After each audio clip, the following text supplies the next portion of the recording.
Mi nombre es Paul Parada, yo soy médico de emergencias.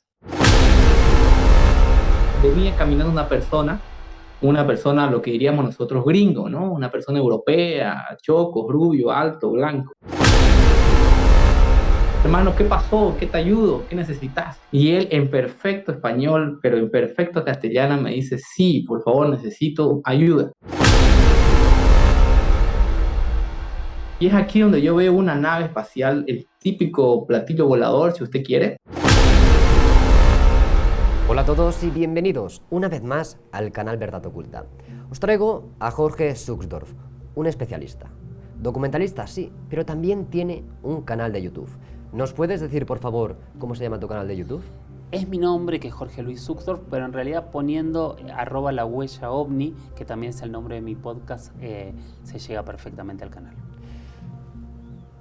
Has hecho un trabajo maravilloso en una entrevista que me ha llamado muchísimo la atención sobre, nos vamos a ir a la rama de los contactados, o personas que han experimentado algo extraño que no pueden comprender ni catalogar, pero es una historia preciosa. Hablamos de un doctor, señores, que tiene una historia increíble que contarnos. Pero Jorge, tú le has dado cobertura, le has entrevistado, lo sabes todo y sé que tienes más información que no puedes hacer pública de momento, y me encantará si las personas les gusta lo que vamos a hablar ahora, es seguir con las novedades. Mi nombre es Paul Parada, yo soy médico de emergencias, pertenezco a un grupo de operaciones especiales, el cual hacemos búsqueda de rescate, bomberos forestales, socorrismo, todo lo que tenga que ver con desastre nos mandan a nosotros, ¿no? Pertenezco a este grupo, vivo en la ciudad de Santa Cruz, en Bolivia, y tengo 30 años. En el año 2019, en mi país, en Bolivia, se registraron los mayores incendios forestales de la historia del país. Cerca de 6 millones de hectáreas de bosque se quemaron. Este incendio fue tan grande que fue bastante sonado a nivel mundial. Se quemó parte de Bolivia, la Amazonía brasilera, la Amazonía paraguaya. O sea, fue un incendio de dimensiones catastróficas. Y a nosotros, como grupo de operaciones especiales, nos mandaron a la zona de desastre, en este caso. Y ahí es donde viene mi experiencia, ¿no? Todo lo que yo viví fue exactamente en septiembre del año 2019. Fue un día martes, como le digo, para poner en contacto a la gente en los incendios. Como mi país no estaba preparado para esta catástrofe, de muchos países del mundo llegaron a mi país grupos de bomberos, grupos de rescate, grupos especialistas en todo lo que es incendios.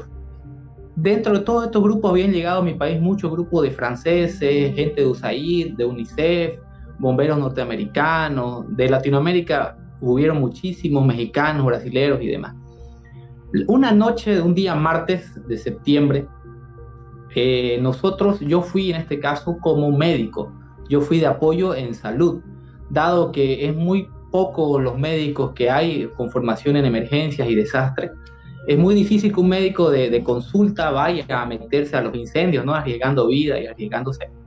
Así que a nosotros nos llamaron y tuvimos que ir al llamado. Esa noche habían dos médicos, mi persona y mi hermano, que ambos somos médicos. Estábamos nosotros haciendo guardia en la posta de salud para poner a la gente. La posta de salud era una casita improvisada como un centro médico, donde habían cosas muy, muy precarias en salud para atender, pero es lo que había. En medio de la nada estaba la casita y a 50 kilómetros recién había una ciudad medianamente grande o un pueblo grande. Pero dentro de eso no había nada, era bosque seco, virgen y nada más que eso. La posta era una casita, si puedo poner en metros cuadrados, serían unos 30 metros cuadrados, bastante chiquitita. La sala, un cuarto y el baño, ¿no? Bueno, la sala que la habíamos improvisado como centro de salud, pusimos una camilla y algunas cositas para atender, sobre todo para atender las condiciones que estaban dadas, ¿no? Generalmente poníamos suero para rehidratar a los bomberos, o colirios a los ojos, que era lo que más afectaba por el humo de estos incendios, o atención primaria de salud, que era lo básico que hacíamos con algunos niños que llegaban, o algunos bomberos que llegaban también con quemaduras o con araños de animales. Miles y miles de animales morían calcinados por los incendios que no podían escapar. Muchas veces los grupos de bomberos y personas comunes también, porque hubieron muchísimos voluntarios que sin ser bomberos, iban a tratar de ayudar en cocinar a los bomberos o cosas así. Los animalitos salían huyendo de los incendios y mucha gente por agarrarlos terminaba herida, pues no, estos animalitos son salvajes y muchos de ellos mordían o ocasionaban heridas a las personas. La característica de este lugar de mi país es un bosque seco chiquitano. Es por eso que los incendios fueron tan devastadores, porque al ser seco y al ser una zona con bastante viento, esto avanzó de una manera muy, muy rápida, al punto de volverse incontrolable y estar 3-4 meses con incendios continuos, ¿no? Que fueron casi 4 meses que duró quemándose todo. Y es así que esa noche yo me quedo en la posta de salud, porque siempre había cualquier eventualidad o algún bombero llegaba herido o quemado y nosotros éramos la posta. Esa noche yo atendí, me acuerdo bien, atendí en la tardecita, atendí a unos niños que fueron a pedir colirio, atendí a unas personas ahí, y ya luego total silencio, los niños de la comunidad se fueron, total silencio, una noche muy, muy fría la noche. Yo salgo afuera de la postita para no fumar dentro de la posta, yo me salgo afuera, me pongo mi cigarro y me pongo a fumar. En esto, a unos 2-3 cuadras, venía caminando una persona, lo que diríamos nosotros gringo, ¿no? Una persona europea, choco, rubio, alto, blanco. Yo no me asombro en absolutamente para nada, no me asombro porque como para mí era común todos esos días almorzar, cenar, compartir con gente de todos los países, sobre todo franceses, que eran los que más habían, europeos, para mí era normal. Yo dije, el tipo venía caminando, como venía caminando hacia la posta, yo supuse que necesitaba ayuda médica porque todos los bomberos, todas las personas que estábamos ahí en los equipos de apoyo a los incendios, todos sabíamos que la posta más cercana a los puntos de incendio era donde yo estaba. Y de ahí para emergencias mayores a 50 kilómetros del hospital. O sea, y él venía caminando, yo supuse que necesitaba algo, quizás una aspirina o le dolía la cabeza o algo, pero venía solo. Y yo dije, bueno, seguramente salió de su grupo y se ha venido a buscar atención. El tipo venía con una mantita, una manta, una colcha. Venía caminando, vino caminando hacia la posta y yo todavía le digo así, en tono de chiste, le digo, hermano, ¿qué pasó? ¿Qué te ayudo? ¿Qué necesitas? Y él en perfecto español, pero en perfecto castellano, me dice, sí, por favor, necesito ayuda. Y en eso ya le digo, pasamos. No tenía ningún tipo de acento, no tenía ni acento español, ni acento gaucho, ni paraguayo, ni uruguayo, nada. Era un español neutro, tampoco mexicano. Él entra conmigo a la posta y en lo que va entrando al centro de salud, a la casita, yo le digo, y bueno, ¿y cómo te ayudo? ¿Dónde está tu herida? ¿Qué pasó? Se saca la manta. Y él tenía un traje de una sola pieza, color azul, con líneas plateadas. Yo recuerdo bien, lo tengo muy presente, eran líneas punto, línea punto, como un código Morse, como un QR, eso era. Tenía líneas más largas, punto, líneas más cortitas, punto, líneas hacia la izquierda, punto. O sea, yo relaciono a un código Morse o a un QR, eso es lo que se me viene a la cabeza, o sea, a lo que puedo correlacionar lo que vi. El traje, la textura era un traje ni grueso ni delgado, con una textura palpable, porque si usted pasaba la mano, que yo tuve la oportunidad porque tenía que hacer, al pasarle la mano por el traje, porque yo cuando lo estaba curando, yo ahorita voy a contar, yo logré sentir la textura del traje, y era un traje que sí tenía relieve, porque sí se sentían los puntos y las líneas que le dio. Él levanta la mano por encima de su hombro, saca el brazo, y efectivamente tenía una herida bastante profunda y bastante larga. Y yo me recuerdo bien que le hice 8 puntos a él. Y él tenía una herida abierta. Sí, estaba sangrando. Y es ahí donde yo manchado de sangre. No, yo no entendía cómo, si él se estaba desangrando, cómo el traje que él tenía estaba intacto, perfecto, limpio, no tenía una sola mancha ese traje. O sea, estaba como sacado de la lavandería y se lo hubiera puesto, así estaba. El traje estaba impecable, las líneas plateadas estaban impecables, pero él sí, su brazo estaba abierto. O sea, yo no sé si el animal, que luego él me dice que fue un animalito que lo mordió, pero yo no entiendo por qué el traje no tenía nada. Eso es lo que no me expliqué, ¿no? El traje estaba intacto, sin sangre, sin manchas, sin nada. Él levanta el brazo izquierdo, y en su antebrazo izquierdo tenía una herida de esquina. En medicina, una herida de esquina es una herida que cuesta a veces suturar porque está en esquina, y eso generalmente se da por algún tipo de corte o herida, en este caso. Y sí tenía una herida profunda porque se le veía el tejido adiposo al señor, la grasa que nosotros conocemos, o sea, el tejido graso se le veía. Eso indicaba que la herida era profunda, que no era una herida superficial. Y al sacar esto yo me asombro, se siente, le digo, hermano, pero ¿quién te hizo eso? ¿Cómo te hiciste eso? Y es aquí donde él mentalmente mentalmente, con la voz de él me dice una cría de puma. Eso me dice él, una cría de puma.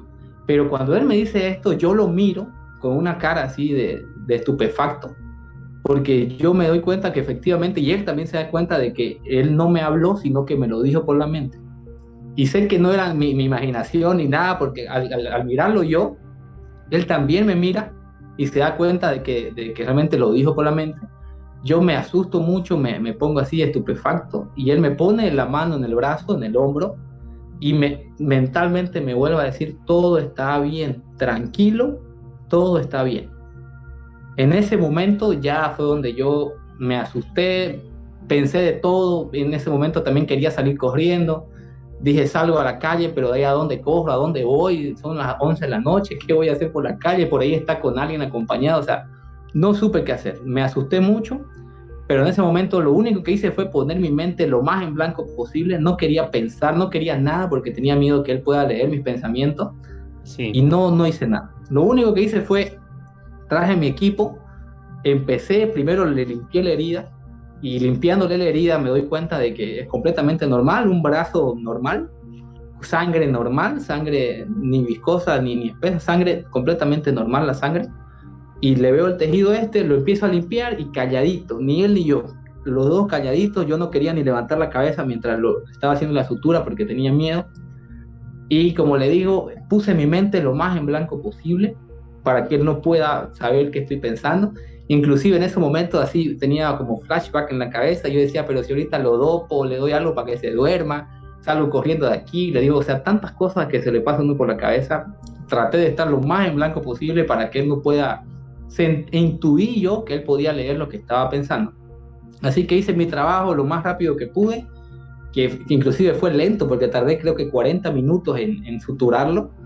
Lo suturé, de ahí él se levanta, yo agarro unas gasas, le doy gasas, agua oxigenada, le doy povidona, le doy implementos como para el que se pueda hacer las curaciones diario, y le digo, en 8 días, si seguís por aquí, tenés que volver para que yo te retire los puntos, porque esos puntos que se usan en la piel son puntos que hay que retirar.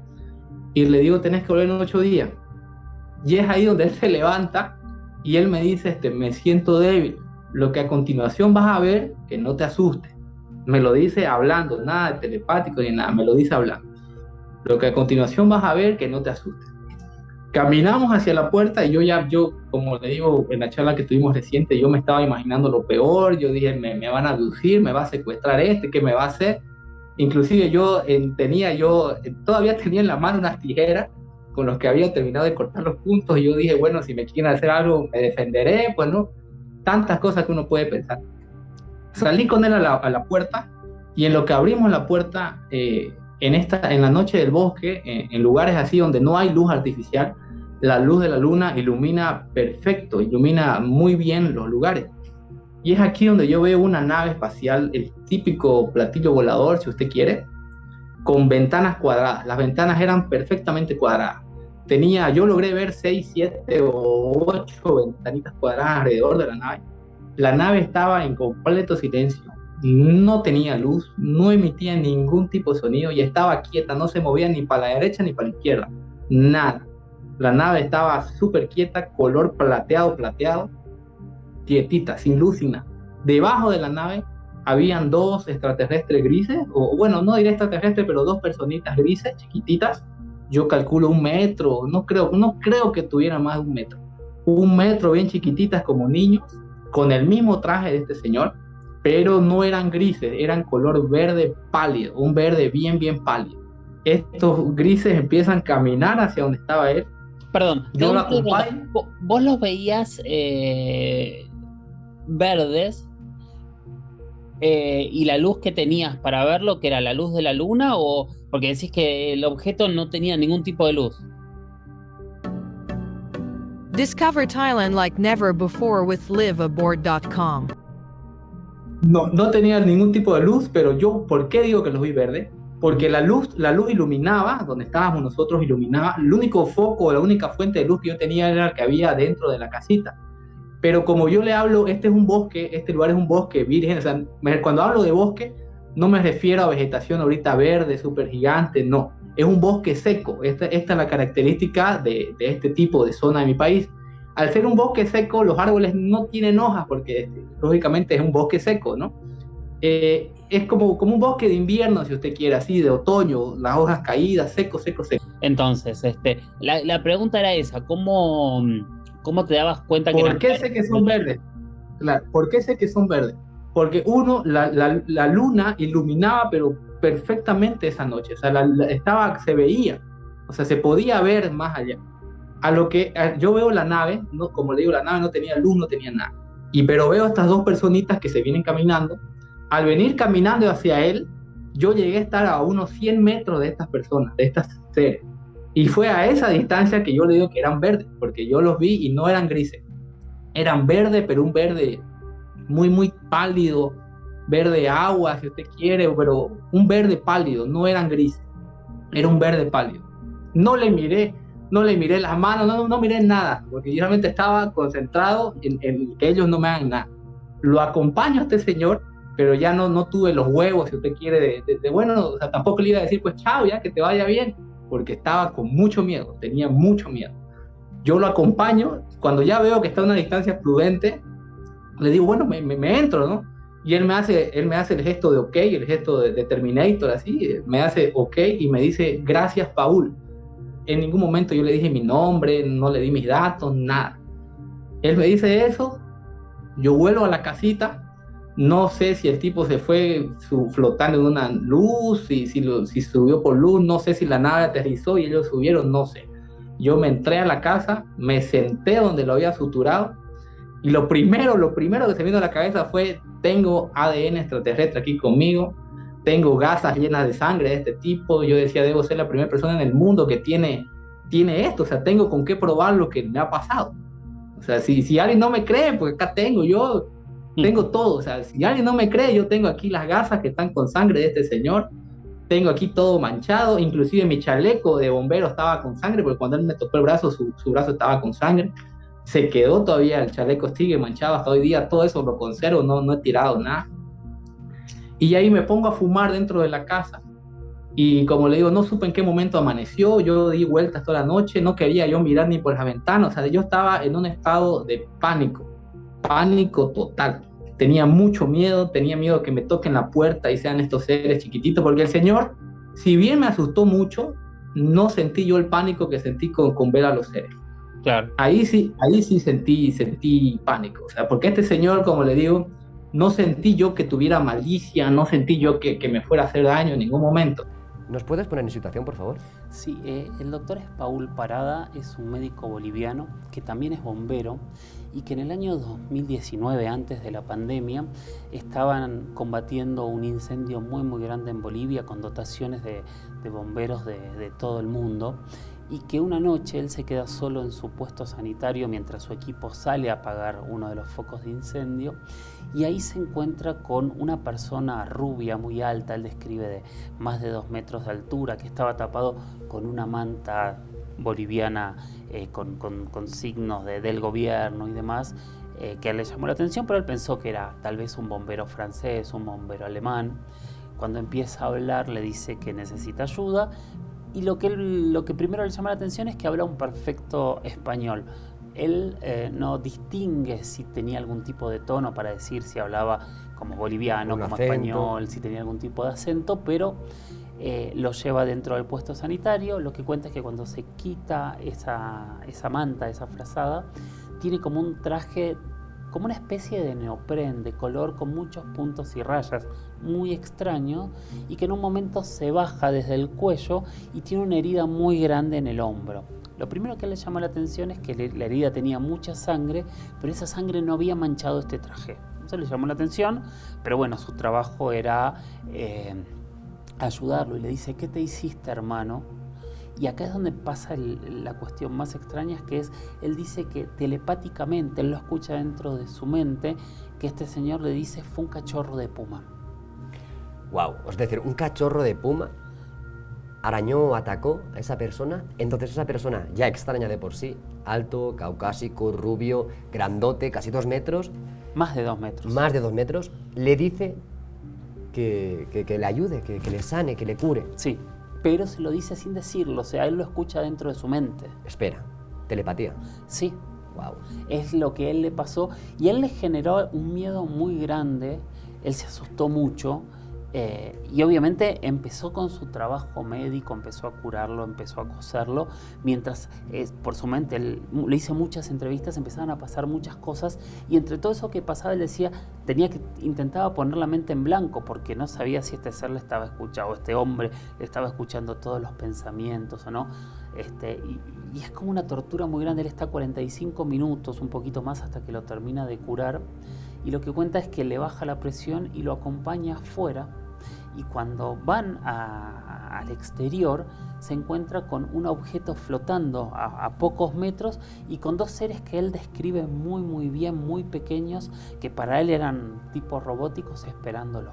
Pero, perdona, estos seres, tenemos un platillo grande. Sí. El ser atendido Alto. está caminando hacia el platillo. Sí. Y hay dos seres tipos robóticos, Pequeños. estilo grises. Sí, él los describe un poco más, más azulados o verdosos que grises. Está muy bien descrito en la entrevista, pero para él no eran seres biológicos. Él tiene la sensación, no puede comprobarlo de ninguna manera, que no eran seres biológicos que lo estaban esperando ahí. Y te hago una pregunta. Es decir, vale, muchas personas pensarán, bueno, es una historia, es un cuento. Sí. Pero, a ver, si le atiende médicamente, le hace una sutura, le está cosiendo, ¿qué sucede con la sangre, con la gasa? Tiene todo guardado, ahora iba a ir a eso. Wow. Él, cuando ve esta situación, entra en pánico, se encierra dentro de la sala y lo que cuenta que en segundos, o lo próximo que recuerda es que era de día. Cuando era de día, él empieza a guardar y se da cuenta que tiene todas las gasas, los algodones con sangre, almacena todo, lo guarda, no le dice nada a nadie excepto a su hermano, que era parte del mismo escuadrón de médicos y bomberos. Y lo que le empieza a pasar es que empieza a tener muchas pesadillas, sueños. Él realmente Le crea estrés. está afectado Emocionalmente. y empieza a escuchar podcast. Llega a mi podcast y un día me escribe esta historia muy larga en un mail. Yo tengo un mail donde obviamente me contacto ¿Lo con la puedes gente. decir, por favor, por si alguien Sí, quiere...? es las historias de George, las historias de George @gmail.com. Y ahí me contaba todo y me daba su teléfono, así que rápidamente lo contacté por WhatsApp, después lo llamé. Me contó toda esa misma historia que había escrito telefónicamente. Le dije que hagamos una entrevista, hicimos una primera entrevista, ya vamos como 5 o 6 entrevistas, siempre muy despacio porque su planteo y su exposición él la quiere mantener muy por debajo. En realidad lo que él necesite, lo que estamos intentando es buscar una explicación de lo que está pasando, pero no es que él quiere una exposición pública y mediática del tema. O sea, no quiere nada. No. No quiere dinero, no quiere fama, no quiere nada. Él es médico, sigue trabajando de médico, tiene su familia, pero quiere tener una explicación de qué es lo que pasó y qué es lo que le está pasando. Que yo no se la puedo dar. A mí me cuesta siempre plantear cuáles son las realidades en estas temáticas, porque yo trato siempre de mantenerme en un punto lo más objetivo posible. Yo no creo en las grandes verdades, ni positivas ni negativas de nada, porque creo que al final del día el misterio lo que tiene son muchas más preguntas que respuestas. Entonces hay un punto en donde las respuestas empiezan a agotarse, que es un poco tu trabajo de buscar qué es lo que tiene explicación, ¿no? Y darle a todo lo que tiene explicación un porqué. En este caso yo no he encontrado explicación, he visto muchos casos, he investigado en la historia, por ejemplo, tiene algunas coincidencias con muchos encuentros con estos seres nórdicos. Pienso también en un caso de Argentina, que es el caso de Juan Pérez, donde este pequeño gaucho allá por la década del 70 también se encuentra con un ser muy alto y habla de seres pequeños. Algo similar hay en los relatos de la isla Friendship en Chile. De alguna manera son los seres similares a todo lo que se habla del comando Ashtar, o incluso de los relatos que yo tengo de muchos de los testigos de Isla Colares en Brasil, en Operación Prato, en donde hablan de este tipo de seres, tanto el capitán Holanda como Belaí, la médica que curaba a los heridos, hablan de este tipo de seres similares. En España hubo un caso, si no recuerdo mal, creo que era Conill, unas personas, unos testigos, vieron unas luces, de esas luces empezaron a formarse unas formas y unos seres. En Canarias fue eso, justamente vamos a hablar esta semana en el podcast. Los gigantes de Galante, si no me falla la memoria. Sí, que habían registro, es decir. Pero volvamos al tema del doctor. Pensemos que hay unas pruebas, es decir, hay unas evidencias, hay una sangre. ¿Se puede estudiar ese caso? Sí, a ver, entonces es lo apasionante. Vamos a ver dos cosas. Él hizo unos primeros estudios. Lo primero que él cuenta es que cuando él lo cose es un ser humano y lo que él le está cosiendo es lo mismo que vio en toda su trayectoria como médico mientras tenía que hacer primeros auxilios.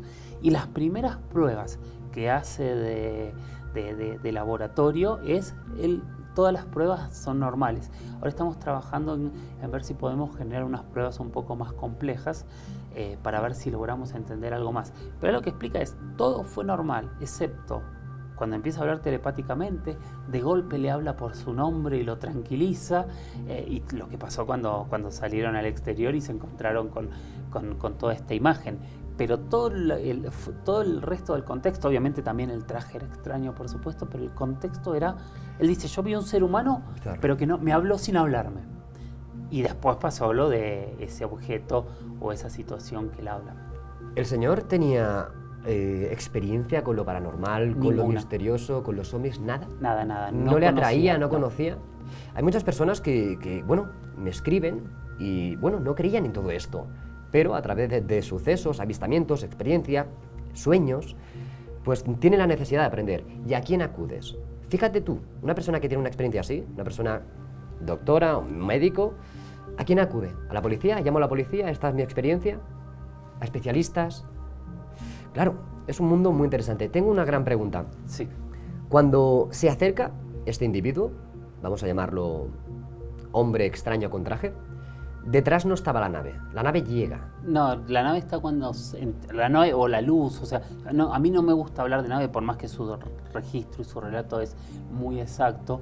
Toda esa situación es 40 minutos después cuando salen de este centro sanitario. Jorge, lo que quiero saber es, es un arañazo, me imagino que profundo, un sí. Puma tiene que tener fuerza, ¿no? Pero ese ser no tendría que solicitar ayuda si en 40 minutos viene un equipo de rescate. Es surrealista, ¿no crees? Ese es el planteo más extraño y más grande. Muchos investigadores del fenómeno ovni con los que he hablado de este tema me hablan de que es una puesta en escena o que para ellos es algún tipo de puesta en escena. Yo no lo sé, yo no sé exactamente qué es lo que pasó. Estamos trabajando muy a conciencia, porque aparte él necesita tener respuestas. Para mí fue un honor que él hablase conmigo. Yo no me siento capacitado para contener algo así. O sea, yo cuento historias. Hay gente que está mucho más capacitada en ser investigadores y en ser ufólogos. Yo por eso siempre me corro. Cuando a mí alguien me dice que soy ufólogo, yo digo, yo no soy ufólogo. Yo hago documentales. Yo me apoyo en ufólogos, en investigadores para contar mis historias. Y a mí sí a veces me llegan historias así. Yo recomiendo hablar con diferentes tipos de especialistas que claramente no soy yo. Recientemente Gary Nolan hizo una entrevista donde él, básicamente no entiende, ni siquiera hablamos de Gary Nolan, no entiende la puesta en escena, no entiende cómo es posible que una nave, un vehículo que es capaz de viajar años luz de distancia, agujeros de gusano, materializarse, necesite o ocurran situaciones que haríamos nosotros, los seres humanos, como por ejemplo herirnos, no podernos curar, coger agua del suelo, coger muestras del suelo. Es surrealista, no tiene sentido. No tiene sentido si lo mirás así, pero si en realidad pensás que en realidad el fenómeno UFO no necesariamente sea extraterrestre. O sea, nosotros entendemos como fenómeno ovni cualquier objeto que está volando de manera inteligente y que no podemos determinar qué es. Hay objetos que obviamente son tecnología secreta, hay muchísimas cosas que por más que no podamos determinar qué es, tienen explicación. Hay objetos que para mí tienen 400, 500 años siendo el mismo objeto y teniendo el mismo tipo de visualizaciones. Ahora, eso puede ser extraterrestre, claramente, pero también no podemos descartar nunca la interdimensionalidad. Y en la interdimensionalidad no necesariamente tienen que ser más tecnológicos que nosotros. Tal vez estos portales de los que tanta gente habla, que científicamente son teorías pero no se han podido probar, existen por ahí, en algún momento algo pasa de un lado a otro y tal vez en otro mundo nuestros aviones sean sus ovnis y nuestros aviones hagan cosas que para ellos son físicamente imposibles, no lo Es sabemos. muy interesante, es como si hubiera una realidad de espejo. Claro. Y que en algunos puntos ellos nos ven, nosotros les vemos, o tienen la capacidad de saltar en estas dimensiones. Yo creo que es una gran posibilidad, dado que la puesta en escena también sería otra gran posibilidad. Sí. Es curioso que el fenómeno siempre es como muy personal. Sí, ¿Por qué él? Y lo interesante de esto es también, obviamente hay que descartar a ver si él se lo imaginó, si fue parte del estrés. Está la sangre y hay muchas repercusiones en su vida. O sea, pero obviamente hay que analizar el caso, como todos los casos, al 100%, tratando primero de descartar todo lo lógico, y es el primer trabajo. ¿Por qué él? No lo sabemos, pero lo interesante del por qué él es, siempre hay muchos escépticos planteando por qué siempre van a ver a un granjero y no se juntan con un científico o con un militar, que en realidad sí ha ocurrido cientos de veces, o con un presidente, que parece que también ha ocurrido. Pero bueno, él es un científico, es un médico, es un doctor, entonces podría ser una de esas explicaciones, sin dudas. Sin lugar a dudas, Jorge, creo que el contacto, o en sí, la situación donde envuelve el fenómeno ovni que lo englobamos, es tanto personal como global, pero hay mucha ocultación. Me ha encantado mucho escuchar la historia, pero me gustaría saber a grandes rasgos, ¿hay más? ¿Ha seguido todo esto o acabó ahí la etapa? Todos los días estamos hablando, hay entrevistas que vamos haciendo bastante seguidos. De hecho, él participa mucho en mi canal, incluso leyendo los comentarios que hace la gente, y cada tanto hacemos alguna actualización, él respondiendo al público algunas dudas que van teniendo, y van pasando cosas todo el tiempo. Estamos en un proceso que tratamos de darle una explicación y de contenerlo en esto que para él no fue una experiencia agradable. Si van a ver la entrevista y van a ver todas las entrevistas que hay, primero se van a impresionar en la verosimilitud, en cómo lo cuenta y en cómo no hay incoherencias en todos sus relatos, pero también en que para él no fue una experiencia agradable. Hay mucha gente que dice, ¿y cómo no le preguntaste de dónde era? ¿Cómo no hiciste una esto? fotografía? Claro, y él de verdad la pasó muy mal. Desde minuto uno, desde Sí. la situación fue, o sea, pavor, Sí. miedo extremo a lo desconocido. Sí, exactamente. Es importante porque hay muchas personas que sí que estarían preparadas para un contacto. O dicen eso, hay que ver O estar dicen, en esa situación. exacto.